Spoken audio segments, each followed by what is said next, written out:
So the first people who came here who were writing in English, they weren't sitting down to write long novels. They were looking around at this extraordinary environment with a mixture of wonder and alarm, and they were wanting to document that, make sense of it, write home about it. There are continuities in Australian writing that became apparent in the process of putting this book together without even trying, really. It's extraordinary the way there are these continuities of the same things. And the Aboriginal presence is very important in that, because it wasn't only the people arriving who were struggling to find English language for this experience of theirs. The Aboriginal people from the very beginning also had to operate in English to fight back, as it were.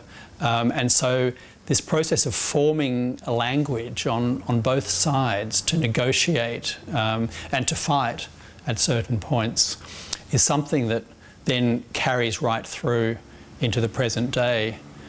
It also carries through into all those people who come to Australia from non-English speaking backgrounds. They too have to communicate in English, find their own language, but at the same time they're carrying with them their memories of another culture and the experience of the trauma, often of their displacement, and then the way they are displacing other people when they get here.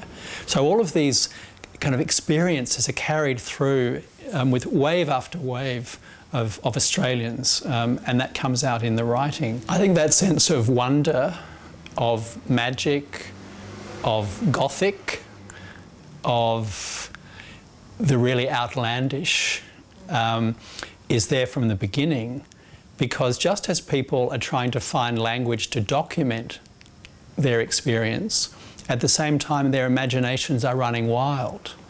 And so what they might think is documentation is also coming from inside, through their imagination, through their fantasy, through their storytelling, and entering into the writing. And that becomes a characteristic of Australian literature throughout. And so you get people later on who are setting their work somewhere else, in another country, or in a completely imaginary space. But that is also part of the projection that people do as Australian writers.